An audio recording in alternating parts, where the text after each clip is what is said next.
Hai semua, salam sejahtera Malaysia. Selamat datang ke channel Fels Lifestyle. Saudara-saudara, tuan-tuan dan puan-puan, satu lagi isu yang sangat panas, satu lagi isu tergempar. Bagi saya ini pasti mengejutkan seluruh PAS dan juga kepimpinan tertinggi Perikatan Nasional juga, disebabkan PAS adalah anggota di dalam PN, di mana ini berlaku kepada Menteri Besar Kedah, tidak lain dan tidak bukan Sanusi.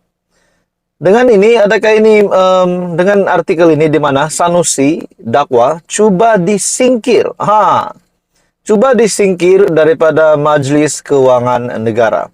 Adakah ini bermakna reputasi Sanusi sebagai Menteri Besar Kedah akan berakhir tidak lama lagi? Ataupun ini mungkin boleh dijadikan sebagai satu situasi yang boleh menjatuhkan reputasi Menteri Besar Kedah, seperti yang saya kata. Dalam satu artikel, Sanusi dakwa cuba disingkir daripada Majlis Keuangan Negara. Datuk Seri Muhammad Sanusi mendakwa ada usaha terancang untuk menyingkirnya sebagai Menteri Besar yang mewakili Kedah dalam Majlis Keuangan Negara.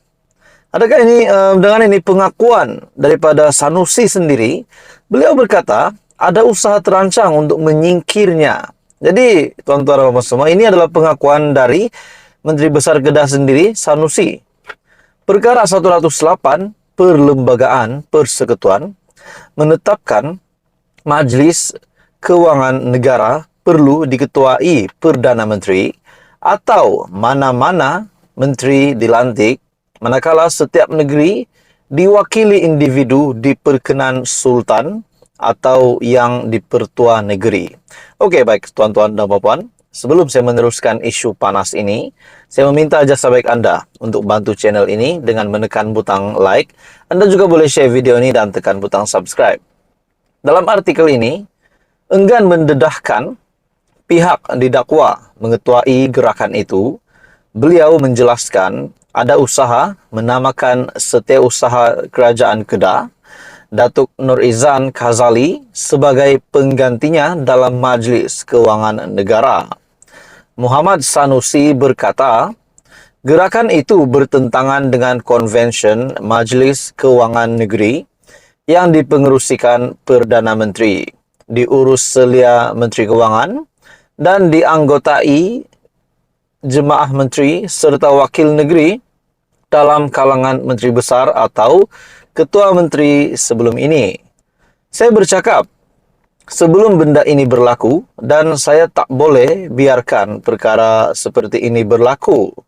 Kalau orang minta bukti memanglah tiada, sebab gerakan ini belum menjadi realiti. Jadi adakah dengan apa yang dinyatakan oleh Sanusi sebagai Menteri Besar Kedah, beliau telah membuat pengakuan mungkin ada gerakan yang mahu menyingkirkan beliau, terutamanya semasa Majlis Keuangan ini.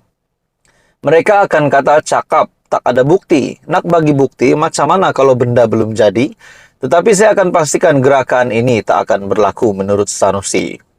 Terdahulu ketika berucap pada majlis itu, Muhammad Sanusi mendakwa gerakan terbabit berlaku akibat kelantangannya mengkritik kerajaan persekutuan, selain wujud usaha melobi Sultan Kedah, Sultan Salehuddin Badlisha bagi tujuan demikian. Sampai ke situ depa sanggup buat bangsa yang melakukan diskriminasi, parti berpakat menganaktirikan orang lain, dijatuhkan selepas puluhan tahun berkuasa. BN akhirnya tumbang selepas mereka mendiskriminasikan Kelantan. BN tumbang selepas 50 tahun atas sikap diskriminasi akibat maklumat yang lewat. Tetapi ketika ini, tindakan Perdana Menteri akan segera diketahui rakyat baling dalam waktu singkat walaupun beliau berada di China. Parti pemimpin yang diskriminasi melakukan penindasan atau ketidakadilan akan ditolak pada setiap pilihan raya. Jadi tuan-tuan dan semua, mengenai projek lapangan terbang KULIM KXP, beliau berkata, Timbalan Perdana Menteri Datuk Seri Ahmad Zahid Hamidi menyatakan kesediaan mengaturkan pertemuan antara pihaknya bersama Perdana Menteri Datuk Seri Anwar Ibrahim. Jadi tuan-tuan dan puan semua, akhirnya Sanusi membuat pengakuan dakwa coba disingkir daripada Majelis Keuangan Negara. Apa komen Anda, tuan-tuan dan puan? Teruskan bersama di dalam channel ini. Jangan lupa tekan butang like, share, dan subscribe. Hai semua, salam sejahtera Malaysia. Tuan-tuan dan puan, selamat datang ke channel Fels Lifestyle. Kita kembali lagi bersama dengan saya, Fels, dan juga bersama dengan saya dalam satu lagi isu yang panas. Akhirnya UMNO bersuara. Akhirnya UMNO mengesahkan pemecatan. Sebelum ini kita digemparkan dengan pemecatan bagi saya. Setelah kepimpinan tertinggi UMNO yang telah memecat dan menggantungkan beberapa ahli yang ternama di dalam UMNO, ahli yang besar, termasuk juga ahli parlimen yang digantung. Manakan tidaknya, Khairi Jamaluddin dan juga Mishamuddin Husin, seorang dipecat, seorang lagi digantung keahlian.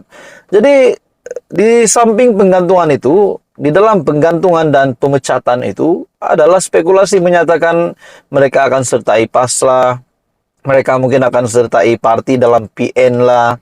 Kalau nak sertai PH susah juga, sebab PH bersama dengan UMNO sekarang membentuk kerajaan. Jadi pada akhirnya tuan-tuan dan puan semua, satu lagi isu panas yang mendedahkan, di mana UMNO 3 adun Sabah dipecat daripada UMNO, diterbitkan pada 9 April. Ini pasti satu lagi situasi yang amat menggemparkan. Kota Kinabalu, 3 ahli Dewan Undangan Negeri ataupun adun Sabah telah dipecat daripada UMNO. Dan ini dinyatakan sendiri oleh Bung Mokhtar ataupun Ketua UMNO Sabah, Datuk Seri Bung Mokhtar Radin. Bung Mokhtar berkata, 3 adun berkenaan ialah yang pertama, Datuk James Ratib dari Sugut, Datuk Muhammad Arsad Bistari dari Tempasuk, dan Datuk Jasnih Daya dari Pantai Dalit. Ada 3 dikenakan tindakan pecat. Datuk James Ratib sudah diambil tindakan dipecat, Muhammad Arsad dan Jasni juga dipecat. Shah Helmi digantung, katanya, dalam sidang akbar selepas mempengerusikan mesyuarat Badan Perhubungan UMNO Sabah di bangunan UMNO pada Ahad. Jadi saudara-saudara, tuan-tuan dan puan semua, setelah 3 adun Sabah ini dipecat, ini pasti menjadi satu lagi isu yang gempar kepada kepimpinan UMNO.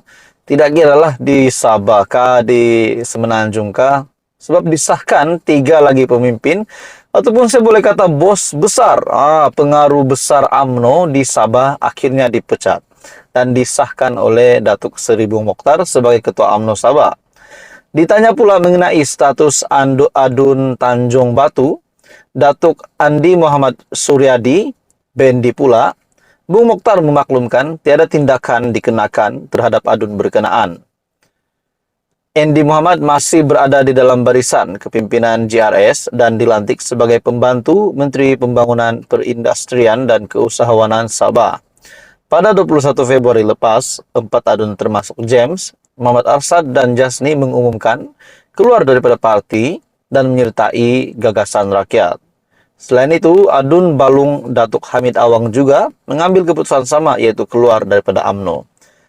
Di samping keputusan mereka keluar daripada UMNO, dan akhirnya Datuk Seri Bung Mokhtar sebagai Ketua UMNO Sabah sendiri mengesahkan 3 adun Sabah dipecat daripada UMNO. Jadi tuan-tuan dan puan semua, apa komen Anda?